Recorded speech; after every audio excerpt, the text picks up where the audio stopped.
Sanidade animal faz Santa Catarina ficar em alerta. Fiscalização intensificada deixa estado livre de casos de gripe aviária. Biometria infantil começa a ser coletada nas maternidades paranaenses. Projeto BBID deve prevenir subregistro e combater desaparecimentos de menores. Vacinação contra a gripe chega a 2 milhões de vacinados no estado do Paraná. Imunização está aberta para toda a população acima de 6 meses de idade. CNA pede investigação de varejistas franceses. Organização solicita que a União Europeia investigue possível boicote à carne brasileira. Escritores denunciam genocídio na faixa de Gaza e exigem cessar fogo imediato. E você vai conhecer o projeto que leva música erudita às cidades paranaenses. Concertos são preparados pela Orquestra Sinfônica do Paraná, que completa 40 anos em 2025. Essas e outras notícias a partir de agora no Pix News.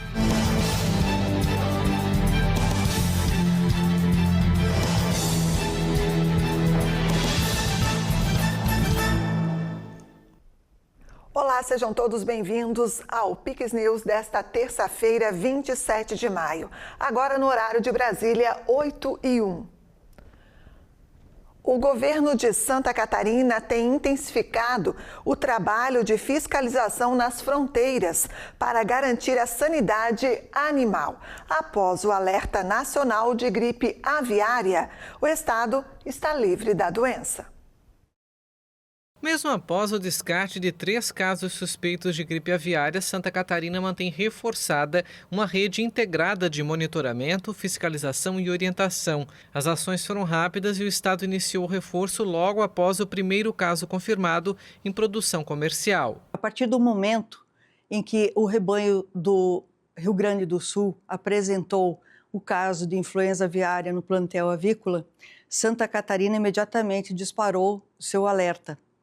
Nas nossas defesas do estado, nas barreiras, nos postos fixos, nós intensificamos a vigilância de trânsito, nós fizemos a rastreabilidade dos animais que haviam entrado daquele estado para cá, para ver se havia algum vínculo entre os animais da região foco e os que estavam internalizados no estado.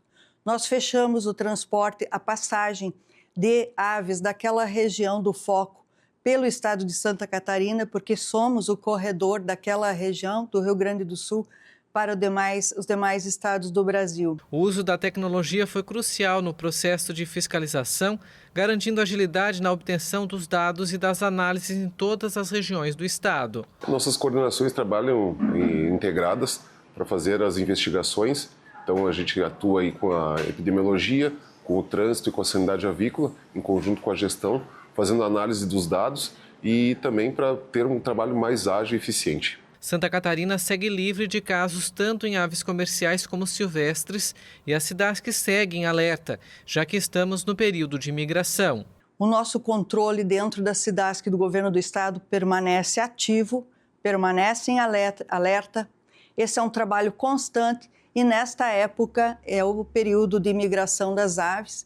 Então, a gente já sabe que anualmente, nessa época e na primavera, existe uma tendência a aumentar os casos suspeitos. Então, as cidades que recebem as notificações do interior e aqui mesmo da população urbana, e em caso de suspeita, desloca seus profissionais para fazerem os diagnósticos clínicos e laboratoriais. Mas assim vencemos, junto com toda a cadeia do setor avícola do estado, e o Ministério da Agricultura, nós vencemos o desafio que foi dos últimos 15 dias. Neste mês, o estado também comemora 18 anos livre de febre aftosa. Apesar de ser uma patologia característica de bovinos, a doença também é transmitida para suínos, uma das carnes que o estado mais exporta, tendo como principais clientes a Filipinas, China e o Japão. No mesmo momento em que o Brasil, como país, está em Paris, em busca de que a Organização Mundial de Saúde Animal certifique o Brasil todo como livre sem vacinação. A febre aftosa em nosso estado, seu último foco foi em 1993.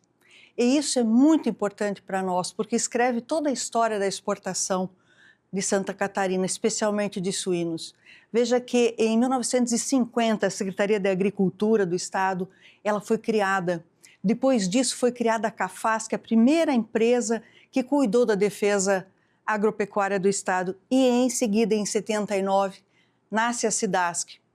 Em 1980, na década de 80, a Cidasc passou a fazer a vacinação de casa em casa, chamada Operação Agulha Oficial, onde os médicos veterinários da Cidasc, mais os produtores que foram treinados por ela, iam de propriedade em propriedade, bovino em bovino, e assim por 10 anos. Todo o rebanho catarinense foi vacinado. Isso contribuiu e muito, decisivamente, para a erradicação dessa doença. E de lá para cá, Santa Catarina se tornou o maior produtor e o maior exportador de suínos. O Paraná chegou à marca de 2 milhões de vacinas aplicadas contra a influenza. A imunização está aberta para toda a população acima de 6 meses de idade. As doses estão disponíveis nos 399 municípios paranaenses. Segundo os dados do Vacinômetro Nacional do Ministério da Saúde, o Paraná aplicou 2.064.967 doses da vacina, do início da campanha anual, no dia 1º de abril, até esta segunda-feira. A campanha de vacinação estipula como grupos prioritários principais idosos, gestantes e crianças. Desde o início da vacinação no estado, os idosos foram os que mais se imunizaram, com mais de 840 mil doses, atingindo 42,20% da população-alvo para este grupo, seguido por crianças com mais de 230 mil doses, sendo 28,85% dentre as 801.919 da população-alvo, e gestantes com mais de 28 mil doses. Mais de 3,7 milhões de vacinas já foram recebidas e distribuídas aos municípios. Para esta semana, são esperadas mais de 300 mil que serão descentralizadas ao longo dos dias. Eu quero fazer um apelo nesse momento para que nós possamos continuar vacinando. Agradecer o apoio das secretarias municipais de saúde, mas chamar a atenção de você, paranaense. Levar os seus filhos, levar os seus avós, seus pais, todos podem procurar vacinação. Nós temos praticamente 3.700.000 doses que vieram para o estado. E hoje chegam mais 300 mil doses de vacina contra a gripe e influenza. Todas as crianças nascidas em maternidades paranaenses vão ter a biometria cadastrada ainda nas unidades de saúde. O projeto ID foi lançado nesta segunda-feira com a assinatura do termo de cooperação técnica entre instituições e o governo do estado.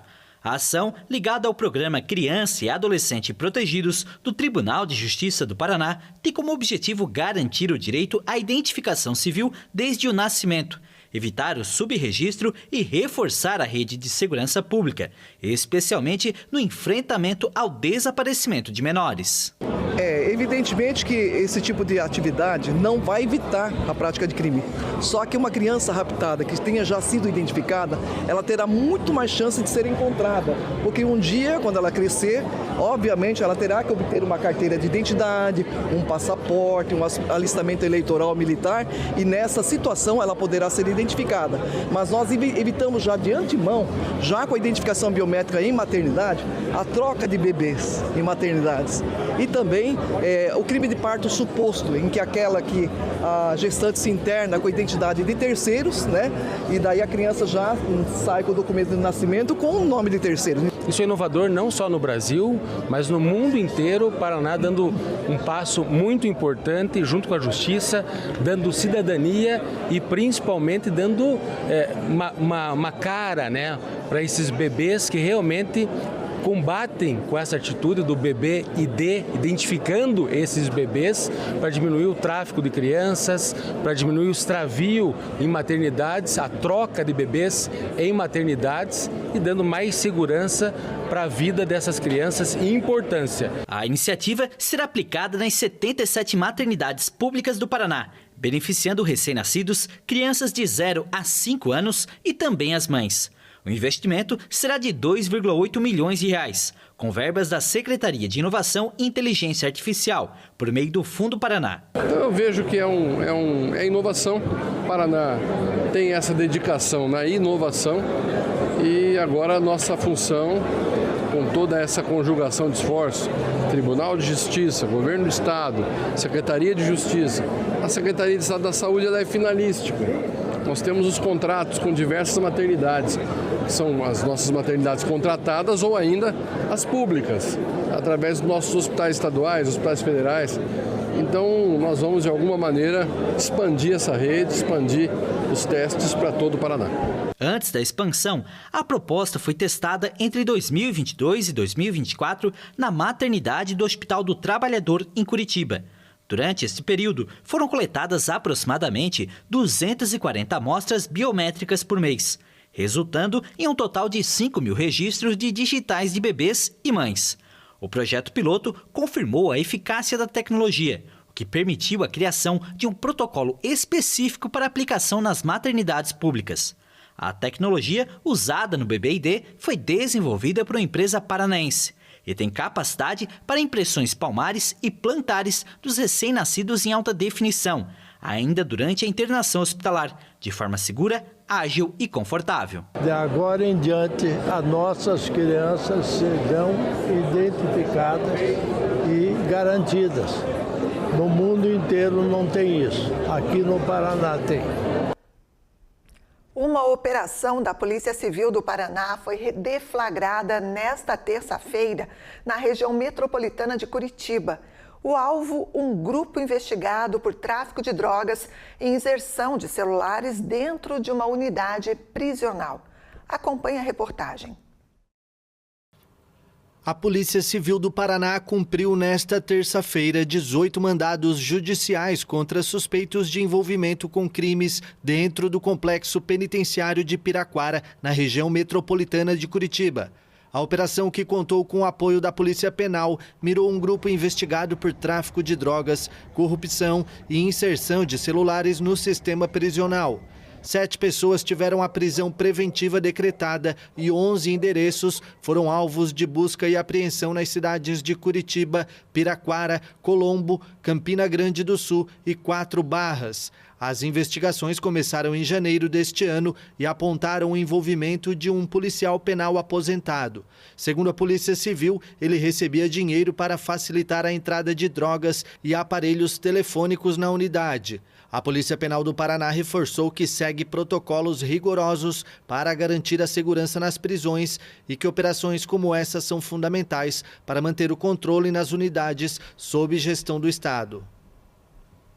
O presidente Lula realizou exames de imagem e de sangue na tarde de segunda-feira após apresentar um quadro de vertigem com um diagnóstico de labirintite. O presidente, de 79 anos, passou por exames médicos em um hospital de Brasília e logo retornou ao Palácio do Alvorada. O caso é o problema de saúde mais recente do presidente. Em dezembro, ele foi operado em São Paulo com urgência para drenar um hematoma causado por um acidente ocorrido em outubro, quando bateu a nuca ao cair no banheiro da residência oficial. Desde a recuperação em janeiro, Lula retomou a agenda de reuniões e viagens internacionais.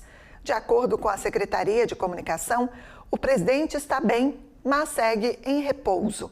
Cancelou os compromissos oficiais desta terça e passou o dia despachando direto do Palácio do Alvorada. Agora uma pausa e você vai ver a seguir. Escritores denunciam genocídio na faixa de Gaza e exigem cessar-fogo imediato. CNA pede que a União Europeia investigue varejistas franceses por possível boicote à carne brasileira. E ainda, Projeto Guaíra para Todos, da Orquestra Sinfônica do Paraná, forma novas plateias. Voltamos em instantes.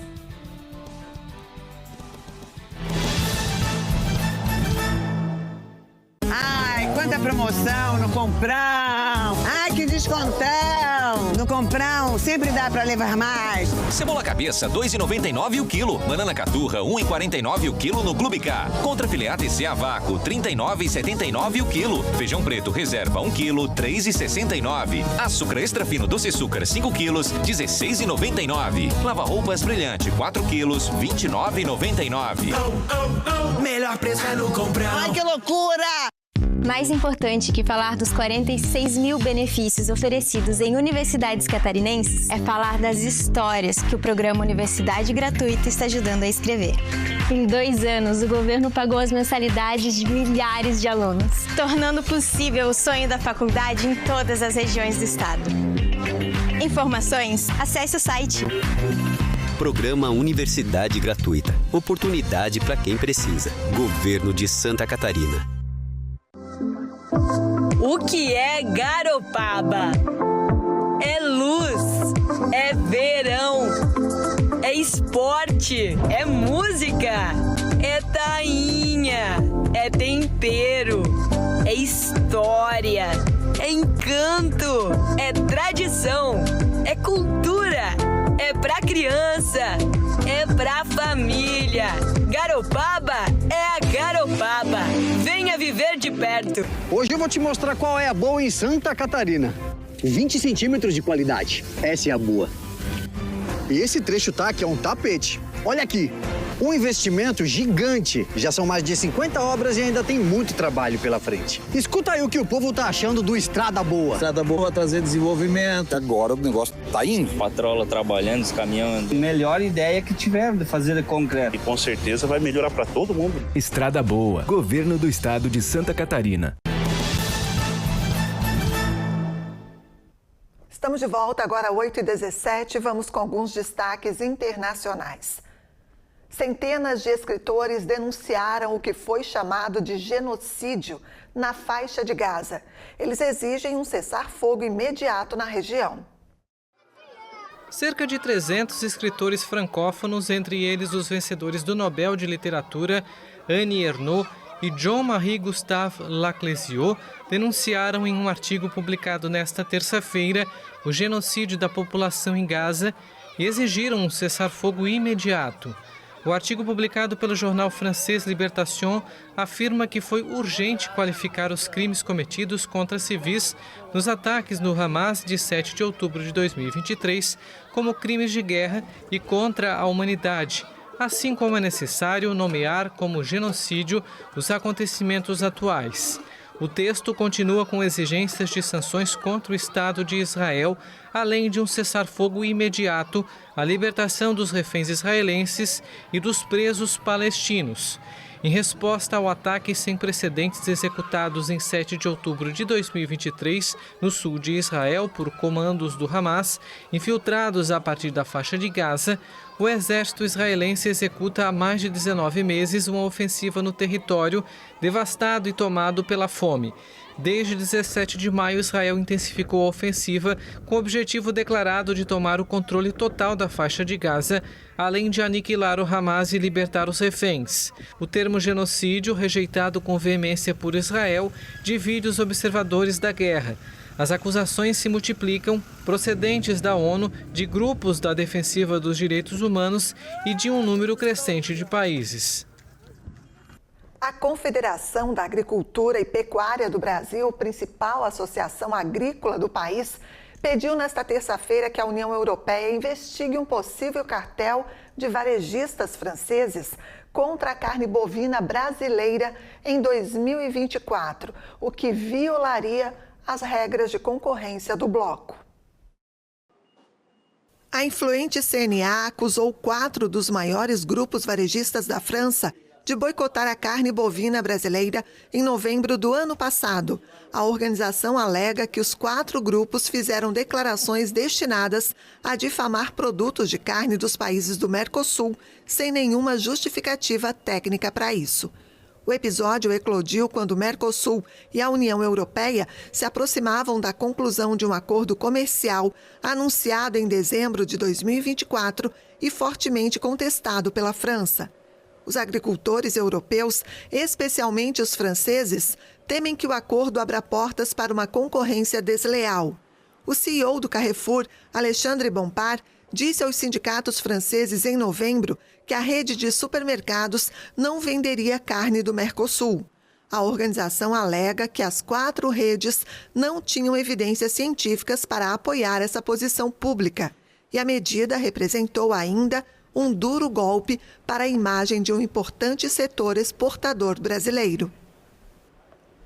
4 plataformas digitais de pornografia serão investigadas pela Comissão Europeia. O braço executivo da União Europeia suspeita que as plataformas não previnem de maneira eficaz o acesso de crianças aos conteúdos. A investigação envolve os sites Pornhub, Snapchat, XNXX e Xvideos, devido a riscos para a proteção de menores, incluindo a ausência de medidas efetivas de verificação de idade.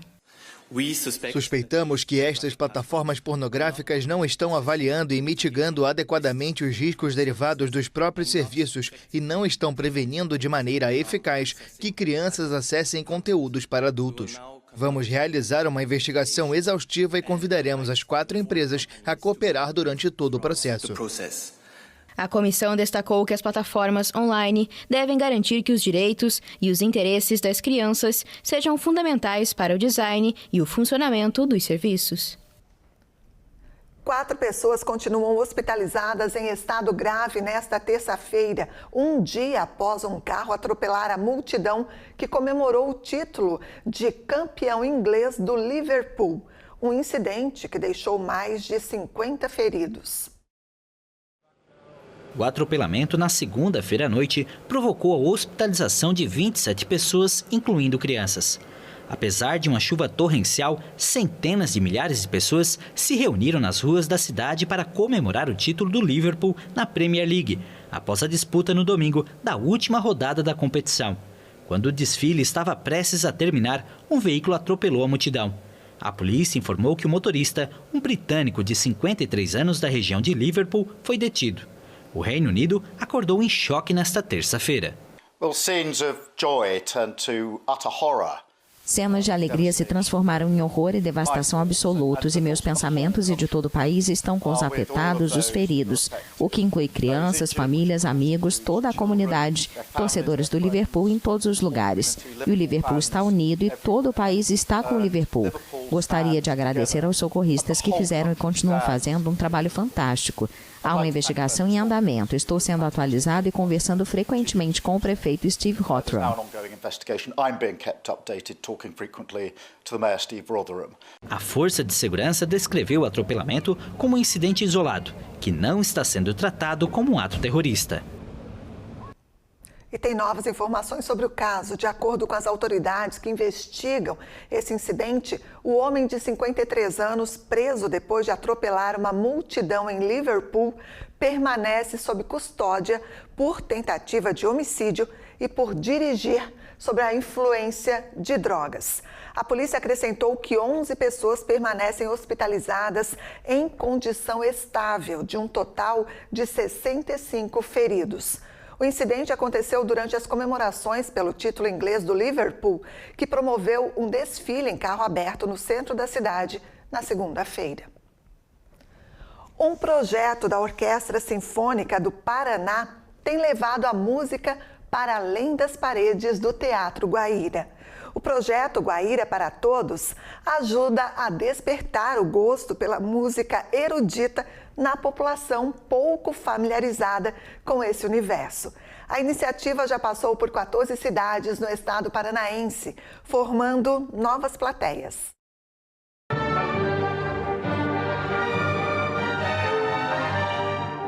O público pode acompanhar concertos especiais preparados pela Orquestra Sinfônica do Paraná em diferentes cidades do estado. O Guaíra para Todos surgiu com o objetivo principal de ampliar o alcance da Orquestra Sinfônica e descentralizar a programação.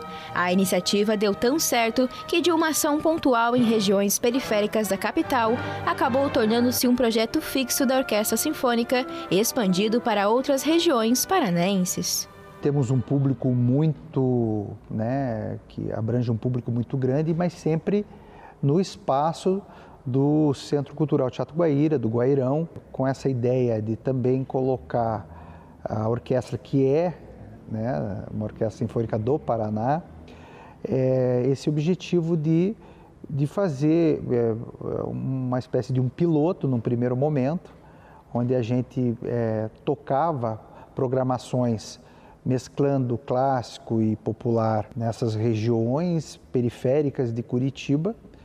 A princípio, de uma forma bem pontual. E a gente percebeu que não só o desejo dos municípios, né, próximos a Curitiba, por uma questão até de custo, uma questão de produção e uma questão de proximidade, de oportunidade de ter orquestra, aumentou muito. Então, à medida que essas solicitações começaram a ser maiores e começaram a vir com mais frequência, a gente criou esse projeto para a gente poder fazer esse atendimento. Historicamente, a música erudita era associada à nobreza. Apenas pessoas com muitos recursos costumavam consumir esse tipo de música. Frequentar teatros era, para além do artístico, um ato social. Por conta dessa herança histórica, é comum pensar que assistir a concertos e ir a teatros não faça parte da programação habitual da maior parte da população. Mas a iniciativa do Teatro Guaíra tem aberto as portas para esse universo, desmistificando a premissa de que a música erudita e o teatro não é para todos. Além de proporcionar o contato com a orquestra para aqueles que gostariam de ir a Guaíra, mas que devido à distância e horários não conseguem. Não são todas as pessoas que têm acesso a essa parte de ir até Curitiba, de ir até o Teatro Guaíra. Algumas pessoas têm medo também de entrar num teatro, ver aquele teatro grande, acha que é uma coisa meio elitizada, e não é. A gente quer mostrar com essas saídas que a música é para todos, né? E é muito importante trazer a música também para as crianças e para um público às vezes mais adulto que não pode, trabalha o dia inteiro, à noite não pode ir assistir um concerto, e a gente vem até eles. Isso é muito legal. O Guaíra calcula que o público dos espetáculos no próprio teatro aumentou em aproximadamente 20% desde o início do projeto. Parte dessa plateia crescente é formada por crianças que, com o avanço do Guaíra para Todos, passaram a participar de concertos destinados ao público infantil, com idades que variam de 4 a 12 anos. Esse projeto tem sido muito bom, principalmente para as crianças, né? Você poder já ensinar as crianças verem uma orquestra desde pequeno. A gente sabe que a criança ela está nessa fase de aprender, de absorver tudo, né? E tem que absorver coisa boa, né? Isso é muito importante. Tocar no Guaíra é a nossa casa, temos nosso público, mas aqui em Araucária, na região metropolitana e em outras cidades do estado, nós atingimos uma população que não tem acesso ao Teatro Guaíra, ou às vezes não tem acesso quando moram mais longe. E principalmente crianças, porque entre essas crianças pode ter um músico que no futuro vai estar na nossa orquestra. Nos concertos para crianças, as músicas são intercaladas com explicações do maestro sobre os instrumentos utilizados e as funções de cada grupo de músicos dentro do funcionamento da orquestra, o que ajuda a despertar ainda mais a curiosidade dos pequenos. Eu gostei bastante da apresentação e os instrumentos é muito bom. Eu gostei bastante das violas e das flautas, muito bom. Eu gostei muito porque eu achei muito bonito e eu já gostava muito de música e ver a música sendo tocada assim é a coisa mais linda que eu já vi. Eu gostaria de tocar violino e eu gosto muito de violino, vou ter muito mais interesse. Além da música, o Guaíra para Todos leva também espetáculos de dança e teatro para outras regiões do estado. A iniciativa reúne apresentações da Orquestra Sinfônica do Paraná, do Balé Teatro Guaíra, da G2 CIA de Dança e da Escola de Dança Teatro Guaíra. Completando 40 anos nesta quarta-feira, a Orquestra Sinfônica do Paraná é composta por cerca de 73 músicos e é considerada um dos mais importantes conjuntos sinfônicos do Brasil. Muito legal, parabéns pelo projeto. Assim a gente encerra o Pix News desta terça. A íntegra da edição e também as reportagens você pode rever no Pix News HD. Curta e compartilhe os nossos conteúdos. Mais notícias também no site pixtv.com.br. Fique agora na sequência com o CinePix e a gente se encontra amanhã. Até lá. Pix TV conectando você ao melhor conteúdo todo dia.